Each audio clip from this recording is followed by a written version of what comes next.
Hello, I'm Bernard Hickey from interest.co.nz and welcome to our weekly currencies report, Never a Dull Moment, with Dan Bell from HiFX. Welcome back, Dan. Thanks. And again, never a dull moment, particularly with the US Federal Reserve, the Bank of Japan, the Bank of Canada, the ECB, and the Swiss National Bank, and the Bank of England all jumping in on Wednesday night from memory to take some dramatic action. Can you explain what they did?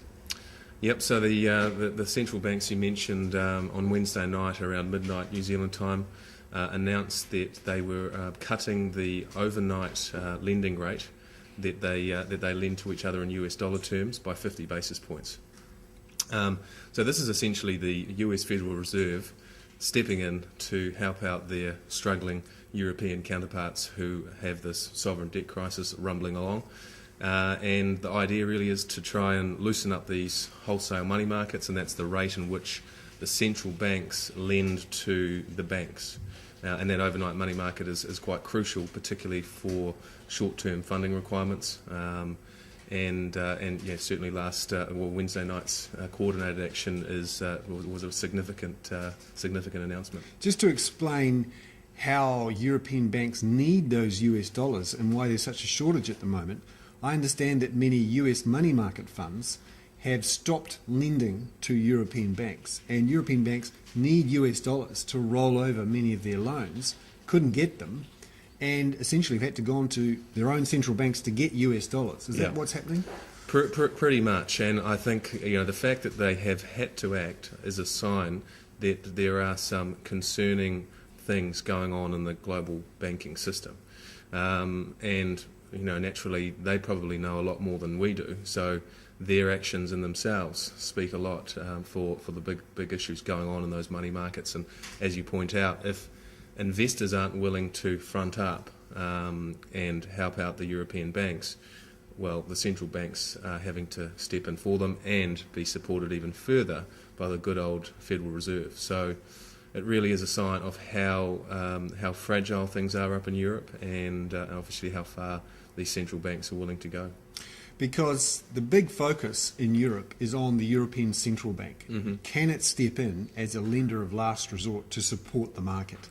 And can it step in, print money, and buy Southern European bonds? What's the state of play in that debate at the moment?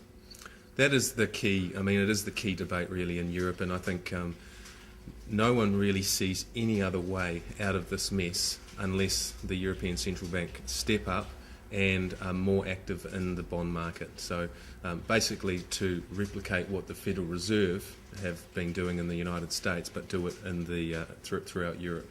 But there are a lot of tensions between what say France and Italy want and what Germany wants, and ultimately Germany is still the kingpin of the Euro region, and they are at this stage against the ECB effectively printing money.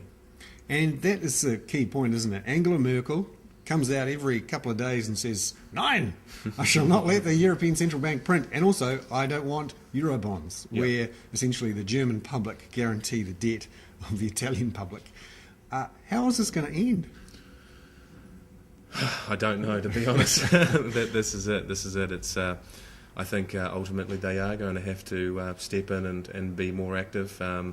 There is discussions going on between Germany and the other large EU nations around bigger, more fiscal integration. And I think ultimately Germany will want to have more control and more power over the fiscal situation. Now, back when they signed up for the euro in the late 90s, all of those countries gave away their monetary sovereignty as such to the ECB. And now what Germany is looking for, I think, is to control the fiscal situation. So they will all have to agree, the 17 voting EU members, to give away their fiscal sovereignty to Germany. So that means tax rates, health spending, education spending, military spending. Yep. That sounds like a political nightmare. Absolutely political nightmare. I mean, you see how hard it is to get anything done, anywhere in the world at the moment. There are a lot of political tensions. Certainly in the United States, over the last few months, we've seen a lot of this brinkmanship between the Democrats and the Republicans. That's one country. go into Europe, where you've got 17 voting members and different cultures, different languages, totally different ideals around how they should govern their nations. And the idea of fiscal integration is going to be a massive job. So watch this space, a big summit next Friday of That's European leaders, and several bond auctions due before that time too. We'll have to keep an eye on that. If you're talking to someone who's thinking about trading currencies or moving money from one place to the next, what would you say to them over the next week or two should be the things they watch for? Well, I think we've seen dramatic moves in the currency over the last 48 hours. After the announcement on Wednesday night, the New Zealand dollar shot up over 3% against the US dollar. So we went from a low last week of around 73.60 to a high yesterday of 78.20. So a 6.5% move in less than a week. So pretty big stuff there. Naturally, if you were an importer and you were sitting on your hands waiting for a little bit of a bounce in the New Zealand dollar and you had some exposures to cover, now's a pretty good time to be buying US dollars, considering looked like we were on our way down to 70 cents last week. Against the European cross rates, we've also outperformed. In a risk-on environment, the New Zealand dollar does outperform the European cross rate, so we're up over 58 against the euro and up to almost 50 against the Great British Pound. Again, big moves there, considering we were down at sort of 47, in the low 47s against the pound and down under 0.56 against the euro. So a good 4% move in less than a week. Wow, so if we see more risk on, people happy with what the Europeans do, there's a chance the New Zealand dollar could go higher still? Yep, absolutely. Yeah, absolutely. And if things go pear-shaped horribly, we hear bad headlines, the New Zealand dollar could drop to where? Well, again, our target is still 70-odd cents. We still feel that the New Zealand dollar is in more of a downtrend over the medium to longer term. In the short term, we weren't surprised to see a corrective rally, and you do see these kind of relief rallies from time to time. Naturally, the markets don't move in one direction, so we saw a little bit of a relief rally, and then that further stimulus from the central banks gave us that additional boost. This time of year also can start to get quite illiquid. People start to sort of take off on holiday. You've got less participants in the market, and the moves can get a lot more violent. So watch out really, because it could be quite volatile from here through to the first couple of weeks of January. So everyone's focused on Europe at the moment, but actually this week another big event happened that you could argue is even more important for New Zealand, because we trade a lot more with China and Australia than we do with Europe, and the Chinese ease monetary policy. Yep. Talk me through that. Yep. So China managed their monetary policy through a couple of methods, and this week they reduced the reserve requirements for their banks by 25 basis points. So basically, giving the banks, allowing the banks to hold less capital against their lending, which is seen as stimulatory, and that was the first time they've done that since 2008. So China's been tightening monetary policy because they've got inflation problems. So for them to start loosening, obviously they're concerned with perhaps a slowing economy up there, and trying to give things a little bit more of a push along.